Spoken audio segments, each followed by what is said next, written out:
然之後大家最關心就係當時我哋4月拎車嘅時候，到底係咪可以3個月拎到架車呢？答案係可以嘅，係啦，但係我哋冇攞到。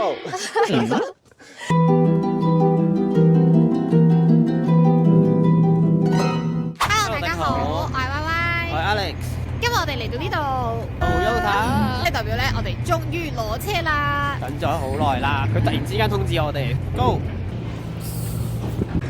終於翻嚟啦，事隔半年。由於之前賣車個 sales 已經冇咗啦，咁所以咧就轉咗另一個 sales 跟我哋。一去到咧都係做下啲文件嘢啦，但係喺呢個時候咧保險就出咗啲問題，好彩最後我哋都即時處理咗。呢個保險就好好啦，幫我哋跟晒所有嘢啦。咁佢而家其實事件發生，佢都幫我哋揾同事即刻幫我哋跟，作為啲事牌。因為本身有個平啲，但係要打電話上台嘅保險，平幾廿蚊一個月嘅。咁我哋就都係揀翻啲同聲同氣啦，大家都係講廣東話嘅人去搞保險，始終我哋完全係唔識人生路不熟，又未搞過呢。頭先咧佢就將我哋 pass 俾第二個人啦，跟住就叫我哋 download 個 app 啦，跟住我哋而家就去攞車啦。好，莫非就係呢個？咁攞車嘅時候咧，佢循例都會同我哋介紹下架車啦，講下呢樣講下嗰樣，講下啲掣點樣撳啦，講下啲嘢擺邊啦。咁 check 清楚冇問題嘅時候咧，就可以攞車噶啦。呢架墨綠色嘅車好靚啊！見唔見到墨綠色啊？哇，好靚啊！如果有得揀，可能都會揀呢個墨綠色。我哋今日準備咗我哋張 check 啦，跟住準備認信啦，係啦，要入嗰個一張授權嘢，即係過數嘅。咁但係呢3樣嘢，而家我哋就準備見快名。攰死未？唔係之前咧，明明每一個人都係同我哋講普通話啦，但係今次每一個都同我哋講英文啦。然後佢好似係咁轟炸我哋，跟住啲 way 又有啲唔同啦，咁樣樣。激死！好混亂。去到 finance 嗰 part 咧，佢就會不停碎你買嗰啲保養啦。咁當然咧，我哋就冇買到啦。然後佢係晒呢啲 detail 之後，俾埋銀行嗰封確認信佢咧，咁就 OK 啦。最後因為佢哋有幫你整到個牌啦，咁所以你就要俾埋牌費。咁俾埋呢個費用咧，就終於可以走啦。拉次最後一步啊！我哋揸車走啦，終於。Thank you。哇！我哋終於離開咗呢度啦！好攰啊，2個鐘啊！哇！我哋個車牌啊！好啊！首次開車。唔係啊，你頭先咪入咗去咯。唔同嘅，呢個自己開。最後都要多謝我哋嘅朋友介紹一個好好嘅保險經紀俾我哋啦。我哋亦都揾到一個好可靠嘅師傅去幫我哋整嗰啲車 cam 啊、燈啊嗰啲嘢。對於車，我哋真係完全新手啊！你整完啦，守護晒，整咗好多嘢啊！有任何嘢都係揾佢㗎，一定係車 cam 㗎。係啊，大家有啲咩就問下阿萬山啦。好啊，多謝晒，拜拜。今日咧，我哋終於咧就收車，然之後出片啦。雖然隔咗好耐，係拖咗大家好耐咁樣，但係我哋因為都想係揸咗呢部車一段時間啦，咁所以有我哋嘅感受，跟住我就可以分享俾大家啦。咁當然知道大家最關心就係當時我哋4月拎車嘅時候，到底係咪可以3個月拎到架車呢？答案係可以嘅，係啦，但係我哋冇攞到。咁原因咧就係因為當時同我哋傾嗰個 dealer 咧，佢冇做到啦，然後後尾咧我哋發現佢幫我哋落錯咗顏色。即係佢3個月嚟咗架車，但係嗰架車係黑色。其實我哋一開始已經寫明咗，其實我哋係要白色啦。但我唔知點解佢裝出就幫我哋落咗黑色啦。咁到最後新嗰啲啦，就同我哋講話吓，咁冇㗎喎，佢就係幫你哋寫咗係要黑色白色。咁而家黑色架車嚟咗咧，你就要剔咗呢個黑色嘅車㗎啦。我就話吓，咁唔會咯，唔關我哋事咯，即係我哋係要白色㗎嘛。咁佢就問我啦，咁你要唔要啊？咁佢如果你要嘅話咧，你就可以即刻攞呢部車㗎啦。咁我哋最後考慮咗一段時間啦。當時其實我哋係未考到 G2 嘅，要好急趕去考到牌，咁要一 take pass 完，3日要攞埋咁，所以係好趕嘅。咁我哋就話啊，咁不如等多一陣啦。後尾先知道咧，佢就所講嘅等多陣咧，就係由頭再排個隊。咁好彩就係話咧，佢都只係需要我哋排3個月咁樣嘅啫。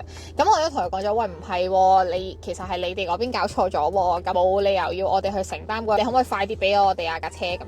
咁佢就話都真係唔得㗎，因為都排好晒單。但係其實佢好好嘅，佢真係有幫我哋去諗辦法解決呢個問題啦。最後咧，佢係大概2個零月，即係俾翻一架白色嘅 RAV4 Hybrid 我哋4月尾訂車㗎啦，然後我哋最後係10月頭就攞咗部車啦，大概 within 6個月內咯。但係其實如果你真係想攞到部車咧，當時我哋3個月係可以嘅。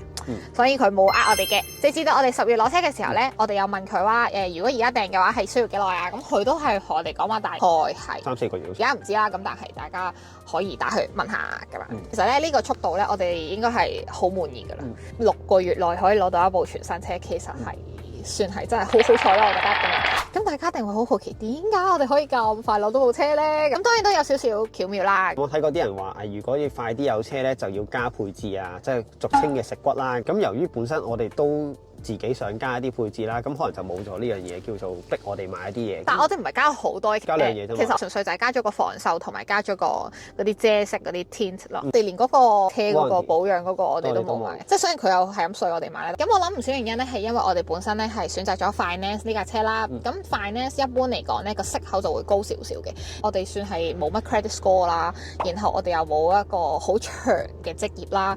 咁所以最後咧其實我哋嘅息口係頗高，我哋係去到9點幾%。係咧，其實息口高呢樣嘢咧，你都有少少方法你可以對抗啦。例如我將呢個 finance 咧，佢攤到去最長7年，咁其實7年嘅息點都會低過3年啊或者5年啊咁樣嘅息嘅。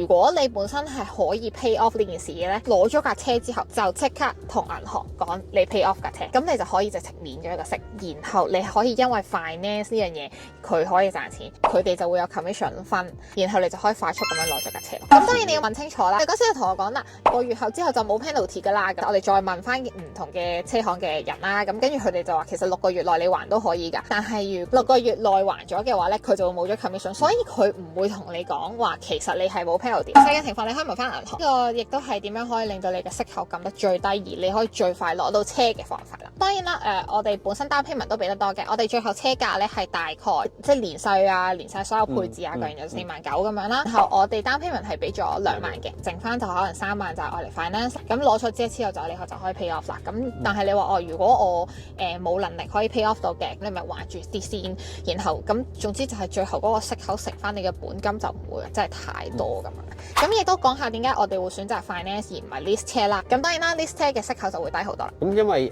lease 車咧佢始終有限公里數啦，咁我哋會周圍玩嘅人啦，咁所以我哋就唔想有呢個掣肘，我哋即係會慳住咁樣。咁同埋我哋新手啦，咁就好容易揩花架車咯，驚自己都會揩花，都揩花咗㗎啦，唔知點解，係唔關我事，係俾人揩。還車嘅時候，佢可能有啲咩頭人申慶啊，要你俾翻錢啊，咁我哋都唔想有啲咩麻煩啊，唔想拗啦，唔想慳住啦，唔想限制啦，同埋最主要其實我哋唔打算換車咯，唔需要話特別話3、4、5年我哋就換車咁。呢架車已經本身係好符合我哋嘅要求。咁但係如果你話加上息口低啲嘅話，咁 lease 車可能都係你嘅選擇。我哋都講下點解我哋會揀 XLE 就唔係揀 LE 啦。其實基本上佢兩個型號係差不多嘅啫，貴多少少咁樣啦。對女士嘅體驗嚟講咧，我覺得 XLE 係非常重要嘅。我哋最緊要係就係嗰個後門嗰個車廂門咧係自動開嘅，因為大家可以見到其實我啲指甲咁樣咧，我係開唔到車門嘅。同埋我哋話你成日咁樣嘣嗰架車咧，好煩啊，好唔中意呢個。好主要係因為呢個功能，所以我哋買咗 XLE。有 DT remote power 咯。其實撳掣，其實佢有好少好舒服嘅分別咯，唔係好重要嘅嘢咯。佢多個天窗咯，咁樣。多個自動天窗咁樣。係咯，但係天窗我哋都冇點開。係啊，我哋亦都體驗咗呢架車秋冬春嘅季節啦，都可以同大家講少少我哋對呢架車嘅體驗。作為一架買餸車嚟講咧，其實我覺得佢已經係好合格㗎啦，冇乜特別大嘅要求咁樣。家庭咁所以係啦，咁同埋佢有比較安全啦，即係作為一個新手揸一個雪櫃，其實我覺得係好穩靜。咁當然我哋有換雪胎嘅。慳油方面，我哋都覺得係幾好啊！佢真係入少好多油嘅，對比之下，同埋我覺得女士揸都係 OK 嘅。其實我都頗實甩下嘅咁樣，咁但係我揸起上嚟咧，我覺得我都係 handle 到咯。以一個女士嘅 shopping嚟講，佢都係非常之 OK 嘅。一嚟我哋購物嘅時候係夠裝啦，而且我哋去滑雪嘅時候佢亦都係夠裝啦。去 cottage 旅行嘅時候係4個人嘅行李，3隻貓，3日2夜行程，絕對 OK。我哋仲要帶埋嘢食去整嘢食，容量係非常之好啦。咁同時亦都因為我哋打算生小朋友啦，咁所以佢作為一架家庭車，我覺得係非常之唔錯啦。因為大家都話其實後座係非常之闊落啦，再加埋 BB 有 car seat 咁樣，大家應該都坐得都 OK 嘅可以。咁我前座就舒適咯。Heat seat 好緊要，Heat seat 同個暖軚都好重要。咁由於咧，我哋屋企嗰度咧係冇一個 driveway 俾我哋泊啦，咁我哋泊出邊泊街咁樣嘅，咁所以咧係要申請呢個 permit 啦。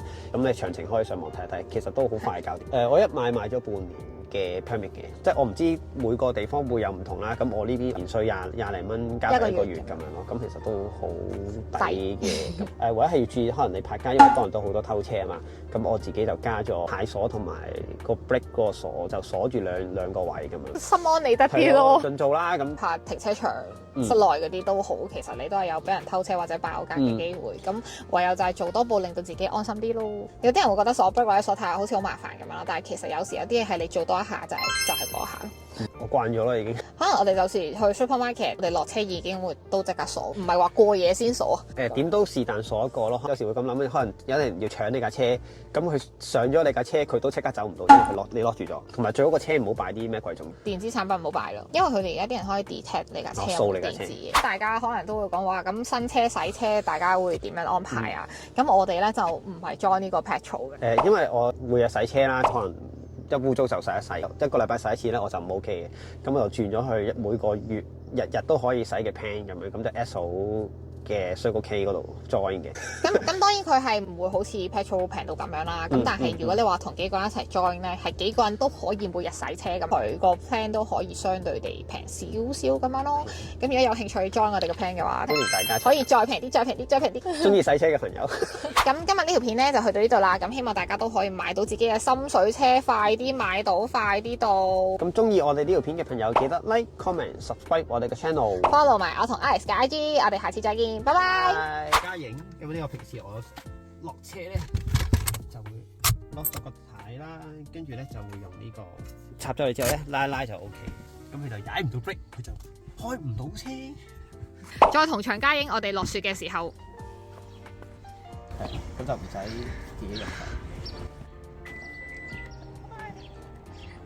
Please subscribe to the channel. They just bought their first RAV4 hybrid over here. All the best to you guys and hope to see you soon at the dealership.